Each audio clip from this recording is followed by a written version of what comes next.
So I've been kind of obsessed with the James Bulger case lately. There have been recent articles about John Venables, one of the perpetrators of the crime, being detained in prison again for breaching one of the um, stipulations of his deal about his new identity. And so anyway, I knew the case. I mean, who doesn't know it? I just sort of was very curious about the story, I suppose, and I watched 4 documentaries, and one of them, that was The Eyes of a Detective, Eyes, how it was seen through a detective, or it was something like that. You actually got to hear voice recordings of their interrogation, and unlike what what in the other story, more recent story, late last year I think it was, could have been early this year, where two youths, beat up another slightly younger youth to a point where he was drenched in blood. And unlike that story where those perpetrators showed absolutely no remorse and had a derelict mother who'd had like loads of children and just completely neglected and seemed completely out to lunch, this really wasn't. The mother sounded like a respectable lady. The Mrs. Vegetables, um, Venables, I just fucking hell, sorry. Mrs. Venables seemed like a very respectable lady, and even got her son to confess in truly eerie voice recording, which I must say I'm really just sort of fascinated by. It's so odd. And the thing is, I mean, it's like he sounds like someone trying to get out of a suspension or an expulsion from school. Only that's obviously not it. It pertains to something much more heinous and so much more disturbing. But I guess uh, it sort of just makes me feel lucky, because I feel I could have done such an act at school. I misbehaved. I did wrong, which as a 10-year-old, I had no empathy really. I did things because I couldn't resist doing them. I refrained when I could control myself. I practiced self-control just to avoid losing a privilege or not getting into trouble or some shit like that. Not because I really gave a shit about other people. I was at times cruel to animals, as you know, every kid is, almost every kid. And cruel to insects. You kill something just out of curiosity. It's almost like this is just a variation, albeit on a higher scale than that.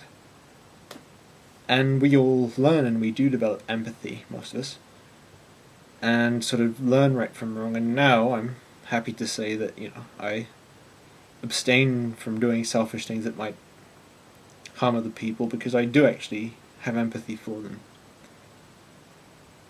And sometimes I learnt my lessons the hard way, though again, nothing I did was so hard to be forgiven for. Now, by documentaries, it came across to me that these boys had had developed a sense of culpability. Especially John Venables apparently was a complete wreck in court. Was crying a lot. Seemed like a mess, really.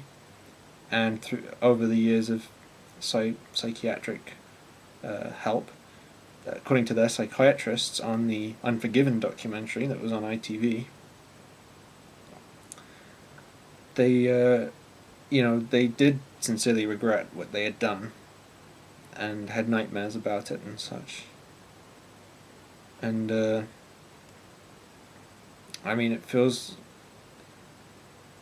I feel the right thing was done, really, to try and rehabilitate these boys, to not give up on them, to not. I know it was the worst thing that happened, the torture and death of an innocent toddler, but I guess everyone deserves a second chance, you could say, and they just happened to commit offence that was, as I say, more unforgivable. But I don't wish to disregard these people as not being human. I just think this is wrong.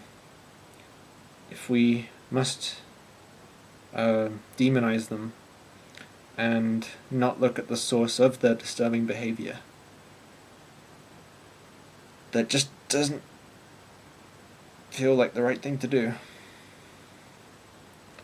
And I bring this up just because I'm at odds, really. A lot of people do want these boys dead, actually. And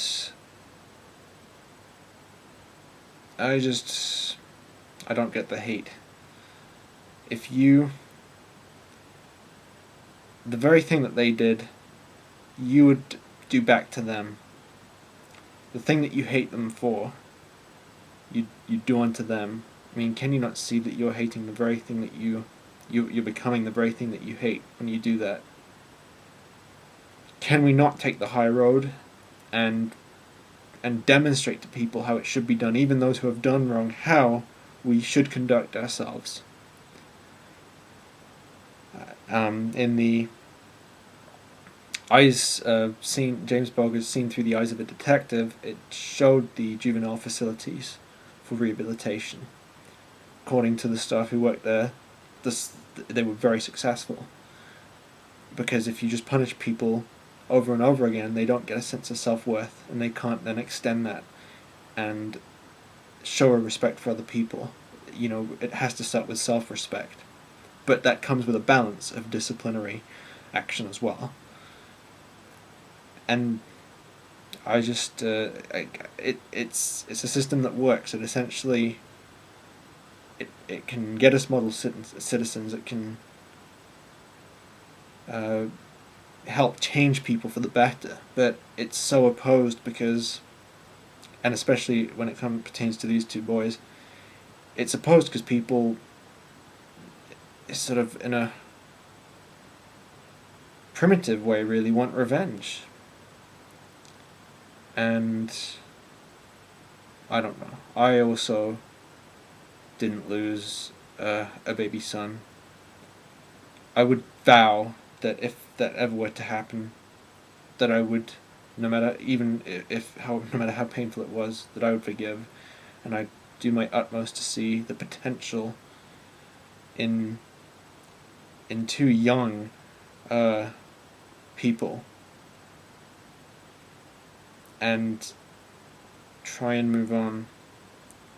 But I guess maybe I wouldn't be able to live up to that vow. I don't know. Who knows? But I find just punishing for the sake of an action, without a rehabilitation process to go with it, without the dignity to try and sort of touch these people from within. Just if you're just going to punish people and give them a deterrence mechanism, it's cheap and hollow. Maybe they won't recommit the offence because they fear the repercussions of another punishment, but it's not the same as not doing it because you really want to not do it, and because you really do sincerely care for people. I guess I just wish that people could forgive and not torture themselves with the mental anguish and the irrational blame and such. But anyway, this has sort of consumed me, so I hope that now I can move on, now that I've got that off my chest. I don't know, something just doesn't feel right.